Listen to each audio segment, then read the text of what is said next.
we're going to divide this fall blooming video into basically 4 categories: shrubs, trees, perennials, and annuals. And then within that, we're going to divide it into some things that kind of intentionally flower in the fall. You know, that's the time of year they would actually be flowering normally. And then some other things that can amazingly survive the summer blooming and bloom right into the fall, right? So that basically the ones that linger with flowers into the fall. I think this is an important time of year. A few of the things that'll be on this list are native perennials, which do a service of allowing pollinators to make it back to the south as they're migrating. And there are also things with berries on them too that will help birds do the same thing. But this one is all about flowers. So we're filming this at the beginning of September, and we've got a few of our fall blooming things blooming a little earlier than we normally do. Normally the Osmanthus fragrans requires a few more cool nights than we've had, but for some reason this thing has come into absolute full flower. And again, if we had smell-o-vision right now, you would be absolutely amazed. It rained a little bit last night and it's still cutting through it. There's so many flowers on it right now. We have several different varieties of Osmanthus. I'm going to show you one more in just a minute. But this is one of those that you're not going to necessarily notice the flowers much until you go, what is that incredible smell? And then, you know, once you hone in on it. The vast majority of the flowering on Osmanthus like this is going to be in the fall, but they'll actually carry over they'll kind of stop in the coldest part of the winter and then start up with whatever flowers they have left in March and April. Typically the months that have R's in them, like oyster season, I think is something like that, where so right from September, October, November, you know, anytime that it gets some warm nights in here, that's going to be the time that this thing's going to be flowering. And the fragrance is great. You may know from previous videos, I'm not a giant fragrance fan, but this one is just perfect. It's like this fruity smell to it that to me is just perfect. Encore Azaleas are another one that most of our Encores out here are in flower. I think we have one that's budded up and hasn't started flowering. These are a hair early as well this year. This is Autumn Lily. It's been blooming it was blooming before we left to go out of town for 2 weeks. So this is the end of the flowering on it for this particular round, but although it's got some more buds on it, but it has bloomed for about 3.5 weeks or so. Had, again, more of a peak a little bit earlier in the season, but this one's neat. It's got a little purple stripe in it. There's 35, 36 Encore Azaleas, but typically, you know, this is another thing that will bloom in the spring and then, you know, comes back around in the late summer, early fall and blooms again.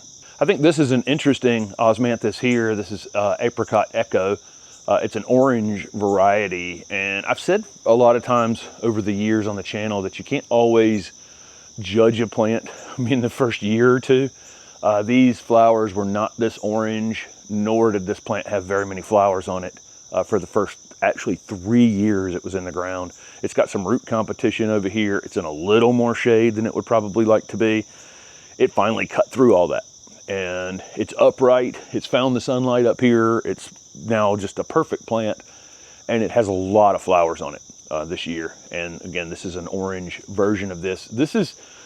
So a lot of these Osmanthus are zone 8 to 10, the Osmanthus fragrans, zone 8 to 10, but there are other species of Osmanthus, also fragrant, that are much more cold hardy. So you can potentially have Osmanthus in zone 6A, 6B, in more northern areas.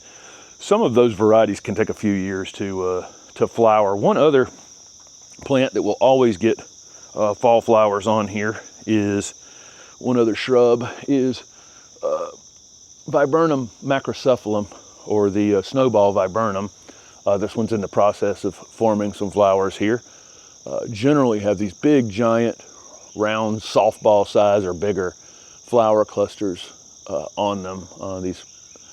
But in the fall, they tend to be a little smaller.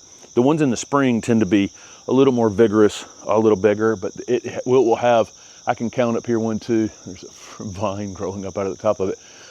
It looks like to me it's going to have maybe 9, 10, 12 flower clusters on it this year. The other shrubs, we had a Caryopteris, but it decided to die on us last year. Caryopteris is another one that tends to tends to be fall blooming, and we have a couple more in the garden that haven't quite started yet that we'll show you right now. A few others that have a tendency to bloom in the fall. Some Mahonia will just absolutely come into full bloom as soon as the nighttime temperatures cool off. A lot of them will wait until colder temperatures have arrived and will bloom in typically February or March, but a lot of them will throw out early flowers, or some years even get confused and fall bloom. But we have a Mahonia called Beijing Beauty that's in full bloom right now. That one actually blooms probably 5 or 6 months out of the year. It'll bloom anytime it's kind of cool outside. It'll stop peak winter, just like that osmanthus, and then get going again. Of course, Camellia sasanquas are going to be the fall blooming camellias. It's a little early for them. Typically in our area, they will start sometime around mid-October. The deeper south you go with these, the later they're going to start. Probably November by the time you get down to the Gulf Coast. There are some other camellia species which were also fall blooming. We're going to see lots of Camellia Azalea varieties coming out on the market over the next year or two. For people in the deep south, they're going to be fall blooming. For people up our way, they're going to be late summer blooming, so they're going to bloom a little bit earlier than this. But there are some other camellia species out there. This is a leucoceptrum, and as you can see, it's a variegated leucoceptrum that the flower buds are just starting on it. So this one will get a pink flower spike here in the next week or two. Sits up about 3 or 4 inches proud of the top of the plant here. Usually you'll get 4 or 5 spikes up on the top of each branch, but this is another good fall blooming choice for the garden. Obviously that's not all of the shrubs that are fall blooming. Maybe you guys can leave some comments down below for some things we're missing from this video that might help others in their garden with things that bloom into the fall. We're going to shift from the things that like always bloom into the fall to the things that bloom through the summer and then ultimately continue to bloom into the fall. And this cestrum is definitely on that list. Seems like we can show this plant all the time for various reasons here in our garden. It starts blooming late May, early June, and it never stops flowering the entire season. Lots of flower buds on it now, even in early September. Kind of a yellowish, I guess butter yellow color flower on it over the course of the season. It just is probably one of the top hummingbird plants out here. It also sits up big and tall like this, and so a lot of the birds and things like to be right up on top of this plant. It's invasive in some places on the planet, but not here in the Raleigh area. It can be tender here, you know, but once you get it to come back for 1 year, you know, it'll come back every year. Ours sometimes dies back to the ground, sometimes stays up for the winter, but we always ultimately cut it down to the ground at the end of the winter, clean up the space around it, and then pick like 8 or 9 new branches as it's coming up out of the ground in the spring. A few of the other things that will obviously linger into the fall. One is clethra, one of our great native shrubs. For some people, like maybe up in the Northeast where you can grow clethra in zone 5, it might be a fall blooming shrub for you. It's such a late flowering shrub. Here in Raleigh, it's typically July, August, with some flowers lingering into the fall.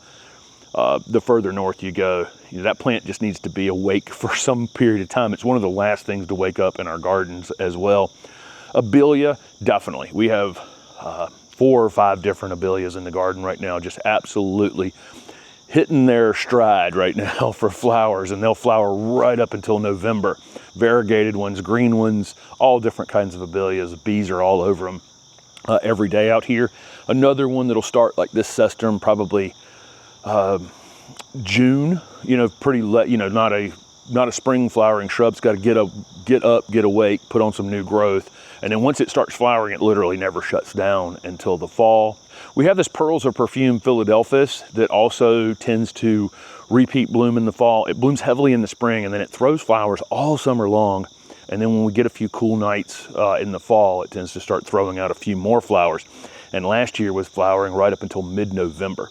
We don't have any roses in our garden at this particular moment. We don't grow a whole lot of roses here. There is a rose garden here in the neighborhood, the Raleigh Rose Garden, and walked through there yesterday, and it is coming right back into full bloom. So that you know, they come out in the spring obviously and put on the full bloom, and then they'll bloom. They cut those roses back a couple times during the growing season, and so they just they cut them back and they flush back out and they just start blooming again. And so roses are definitely on that list of they have the potential to be blooming from late March until, you get a frost or freeze in the fall. Butterfly bushes are definitely in the list of things that will just continue to bloom right into the fall. So some of these late flowering, I could put this in the shrub or the perennial group. I mean, we cut these down in the winter as if they're perennials, just like the cestrum out there, but they are woody shrubs. They form a woody base down at the bottom. They don't necessarily have to be cut back to the ground in the winter, but I don't see any purpose in leaving the shrub up because it has to get bigger in order to flower, because they flower on new growth. A lot of these things that are fall flowering like this bloom on new growth. So they are things that finish the winter, have to flush out in the spring, set a flower bud, and then start flowering. So there tend to be things that bloom from June on, the lingering flowering things like this. Another one that will typically come back around and throw some flowers in the fall are gardenias, especially some of the newer gardenias out on the market. This is Scent Amazing gardenia. It comes into full flower late spring, typically May for us, probably a little earlier if you're in a deeper south area. Puts on a flush of growth, post flowering, and then some of the buds that would, some of them then form flower buds that open in the fall as well. So you'll get that full flowering in May, early June. And then in the fall, it's just starting now. There's flower buds, all around it. So I can smell this gardenia fragrance here in front of me. One other thing that we would call lingering into fall is definitely hydrangea paniculatas. So, hydrangea paniculatas get those green looking flower clusters on them, and that then turn bright white typically.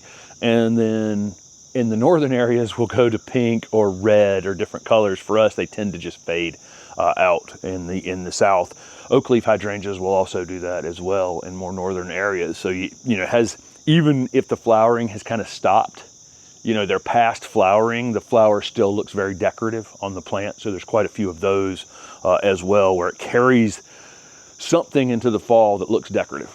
One other flowering shrub that typically goes into fall and then transitions us perfectly over to flowering trees is Rose of Sharon. So Rose of Sharon, again, is one of those late flowering shrubs that just lingers all the way to the fall, but it ultimately can be tree formed. Some of these shrubs can get quite big over time and would definitely be called small trees. So Rose of Sharon would fit either category for sure, especially one of the more vigorous upright growers. There are not a lot of fall blooming trees out in the world. Most of these are going to be ones that linger over into the fall, typically start mid or late summer and then bloom into the fall. This Vitex definitely fits into that category of lingers into the fall. So this one, I don't know what we're ultimately going to end up doing with this particular one. It's got a pretty wild growth habit on it, but this started blooming, I guess, beginning of middle June is when it started flowering, and it dips and dives. So it bloomed from mid-June until mid-July, and then it took a bit of a break in the peak of the heat of the summer, and then flushed back out and started blooming again. And it's absolutely been covered in flowers again for the last few weeks. So this is definitely one that will linger. One other one that will linger in the garden is crepe myrtles. So some crepe myrtles, you'll notice timing difference on crepe myrtles. Some of them, like Natchez and Muskogee, some of the older varieties will bloom earlier than the others. And then some of the other breeding out there bloom much later into the summer. So if you're trying to get a crepe myrtle that's late blooming, blooms all the way into the fall, I would be selecting for it now. As you're driving around, see the ones that still have lingering flowers on them this late into the season, because a lot of them, you'll notice, are kind of done at this point. It's just, and if you were going to get several crepe myrtles and you were trying to extend the season, I would not get the same variety. Because if you get Natchez and Muskogee tends to be one of the first ones that bloom every year. A couple that are actually pretty unique out for fall interest. This is a clerodendron, which is still here in our garden in September. It's flowering, plus it has the calyx is that pink color, and then it has set that kind of blue fruit right in the middle of it. So it appears that it's blooming in all kinds of different ways, right? The actual white flowers are the flowering part of this.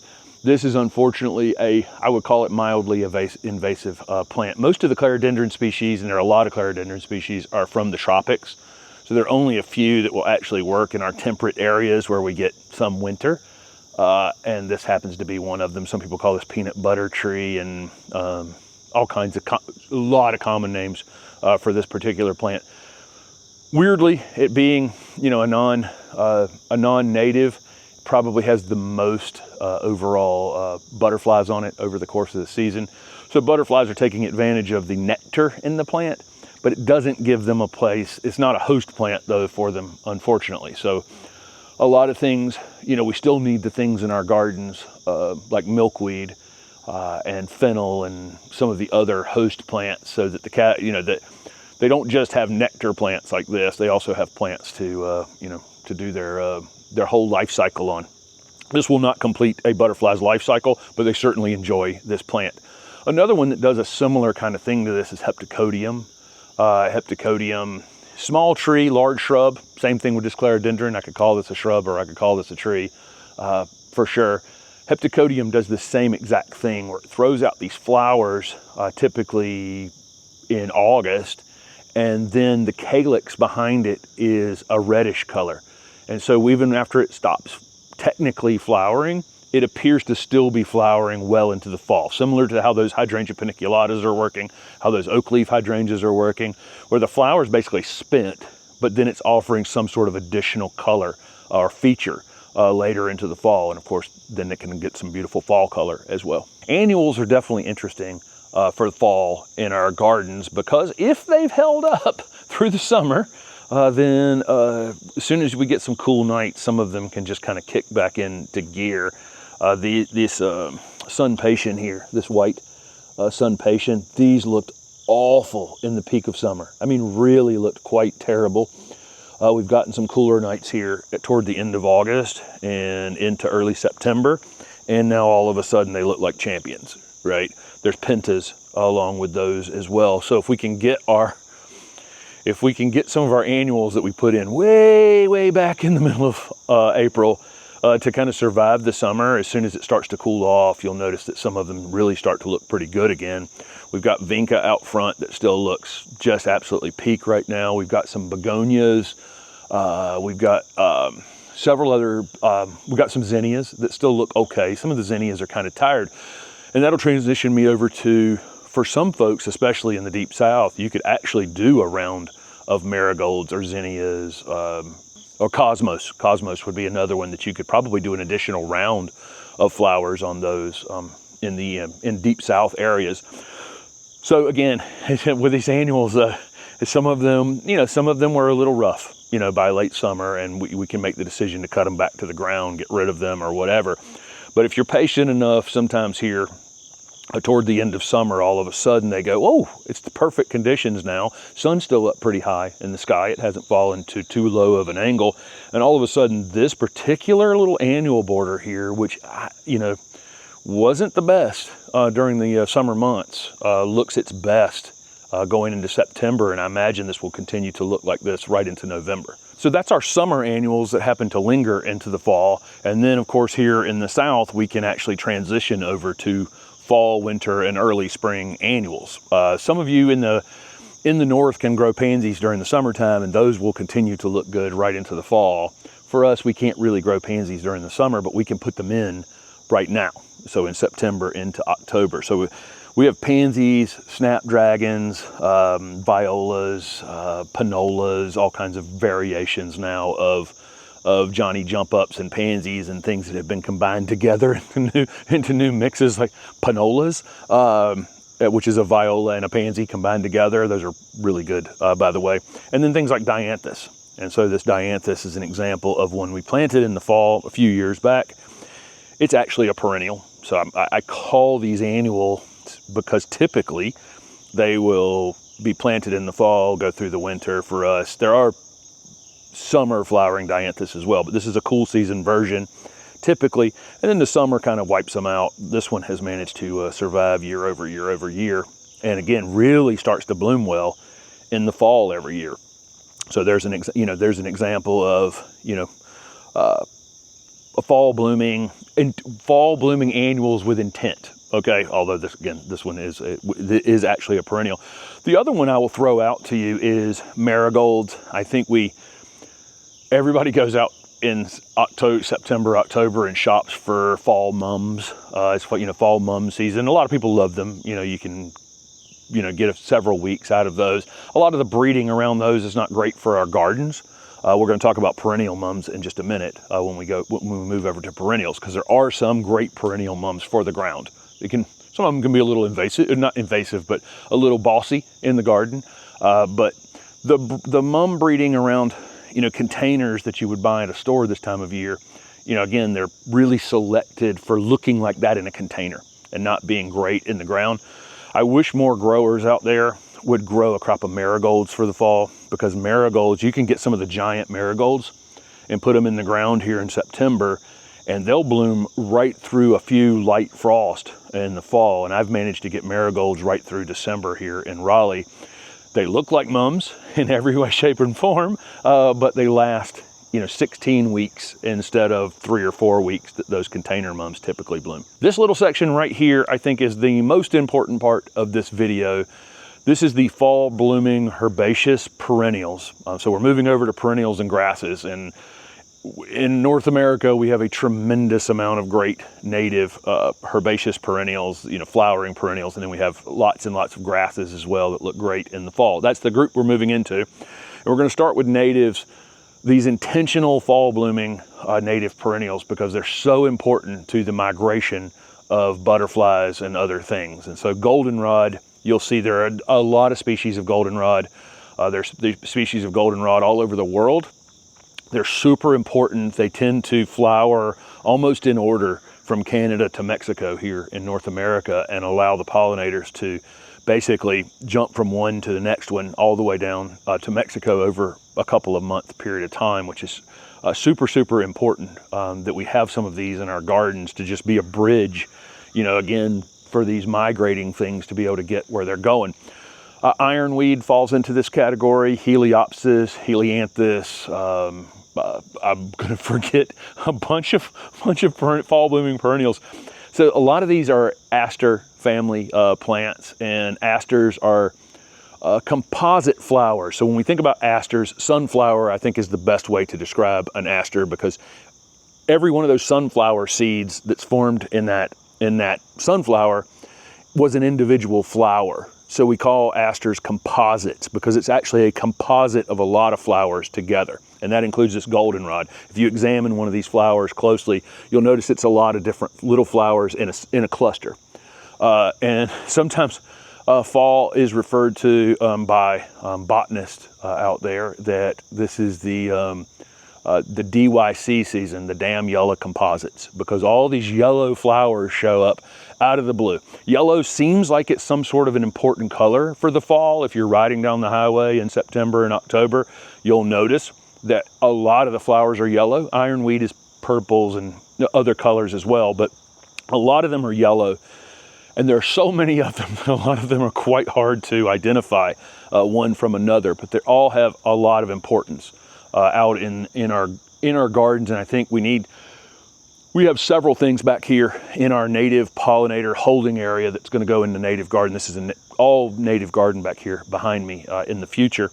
And we have a ton of these things that we're acquiring. And again, I think they're important. Just be on the lookout for these intentional fall blooming native perennials, because they're an important part of our gardens. We are going to put a list on the screen of some of the available fall blooming perennials and other things, if there's been other things we've missed as the videos have gone on. Hopefully there's been a couple pop-ups on the screen, but here I am standing in a group of yellow flowering fall blooming perennials. Some are midsummer and just continue to bloom into the fall. This is that All-American Rudbeckia. It's a little bit stretched. I think we got this one in a little bit too much shade. We've got a holding area back here for some native perennials. It'll be out in more sun next year and be much more compact than that. But that one definitely blooms into the fall. We actually filmed it up at North Creek Nursery last year, well into September in fall, and even blooming into the fall up there. This is a Rudbeckia subtomentosa. There's one out on the market that really super interesting flowers on these.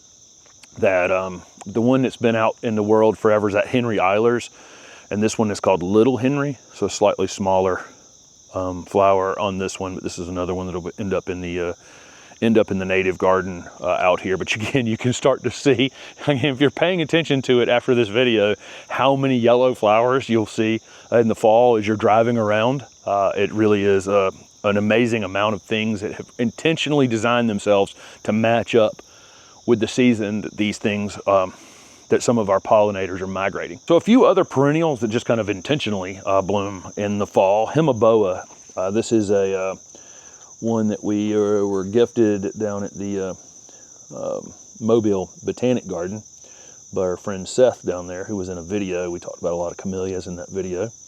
But this one, we were talking about it, and he ran to the greenhouse, gifted us one. And so I love these kind of plants in the garden. We know exactly where we were when we acquired that plant. It took a couple years for it to actually start getting going because it's a little bit dry over here from some root competition.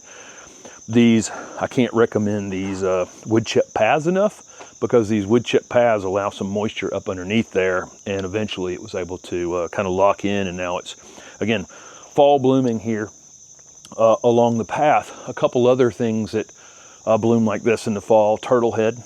We saw some beautiful group of turtlehead in a garden in the Netherlands. It was in a video the other day, if you haven't watched that, or a week or so ago, as we're filming this at this point. But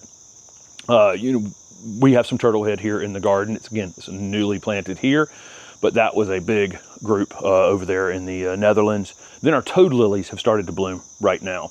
We had some deer damage on our toad lilies, unfortunately, during the season, and I didn't expect them to actually flower, but somehow it is throwing out some flowers at this point. Variegated toad lilies, green foliage toad lilies. We have several here in the garden. Really love those. One other thing you'll get is some of the spring flowering perennials that like kind of the shoulder seasons to bloom. The example of this would be Salvia gregii, Mexican salvias that will bloom in the spring when it's we have some cool nights but warm days. They'll kind of shut down during the summertime and then start again in the fall. And then other ones like hot lips would be another example of hot lip salvia that will do that. And then there's some salvias that just only bloom in the fall, like elegans would be an example of that. Pineapple sage, and what's the other salvia? Salvia leucantha, that will bloom only in the fall. So they come up kind of late spring. Sometimes it feels like they're not going to come back up, and then they they'll sit. Our pineapple salvia out in the front garden, even now, is only this tall, but over the next few weeks, with some available moisture and sunlight, it will grow. It'll go from there to here and be in full flower in just a few weeks, which is super fun to watch in the fall. When we were talking about those native perennials that tend to bloom in the fall, or any of your native perennials in the garden, keep in mind that some things will overwinter in those hollow stems that are on lots of them. We didn't mention Joe Pyeweed earlier, and Joe Pyeweed is one that will definitely native and can bloom well into the fall months. We were up in the mountains filming a video with Jay Sifford the other day, and they were just peaked there. They've kind of passed a little bit in our garden at this point. So the other big group of beautiful fall flowering things are grasses, and we've seen more and more of our native grasses being taken advantage of in the landscape. More and more mully grass planted in lots of places around the city here. Calamagrostis, some of those are native and some of those are Asian species that are out in the world. But panicum, more and more switchgrass being planted, and they look great with their little red color in those leaves all season long, and then in the fall tend to put that little puffy flowering that they do right at the end of fall. So there is a ton of native grasses to take to take a look at. And if you're right around this time of year, more and more, especially in the city, state plantings, federal plantings, local plantings, you'll see more and more requirements for native plants in those spaces, and you'll see a lot of those grasses. Another thing I definitely wouldn't cut down in the fall necessarily. Number one, they tend to look almost their most decorative during the fall months, and there are some things that will overwinter and some of those as well. And some of these perennials, even beyond leaving them up for something that may overwinter in them, some of them with those hollow stems, if you cut them off, potentially water goes down those hollow stems, cracks, bust, you know, and can actually damage the plant during the winter time. I think one other plant that I'll point out here, wrapping up this video, I think we went through shrubs that are kind of dedicated fall blooming shrubs, shrubs that just kind of linger into the fall. Did the same thing with trees. We talked about some perennials, and again, we'll put some list up as we go for ones we didn't talk about here that we just don't have here in the garden. Some annuals, some grasses. One other thing that we lean on quite a bit in our garden here is coleus. And what we do on our coleus is we kind of prevent them from blooming all summer long. And so this black foliage coleus is a great example of a couple times during the season it tried to start throwing up a few flowers. And if it does this earlier in the season, then it kind of slows the growth of the foliage color, which is what we're actually growing this plant for. But once we get to September, we let all the coleus come into flower, and the pollinators absolutely love these things. They're great, great pollinator plants. But again, we delay the flowering on these intentionally so that they bloom in September and October and even well into November, depending on, you know, when we're going to get a frost. These they are in fact perennial plants, and I could take cuttings on these, bring them in the house, root them, keep them over winter, and then put them back in the ground. But we tend to either start them from seed we just let them die, and then we start them from seed in the spring, or a couple of them that maybe we can't get the seed for, we'll buy to put here in the garden. But this is a great fall blooming perennial or annual, but we had to do this with intent. This is with intention that it's fall blooming and not summer blooming. Otherwise it would have stretched and wouldn't look quite as good as it does now, as it's coming into full flower late in the season. So there's some examples of some fall flowering things here in our Raleigh garden. We're really kind of lucky here in the South that we have some of the woody shrubs that will bloom into the fall, but almost everybody can take advantage of the grasses and perennials and some of the flowering trees out there that will linger into the fall. So let us know down below, what's your favorite fall flowering plant? Thanks for watching.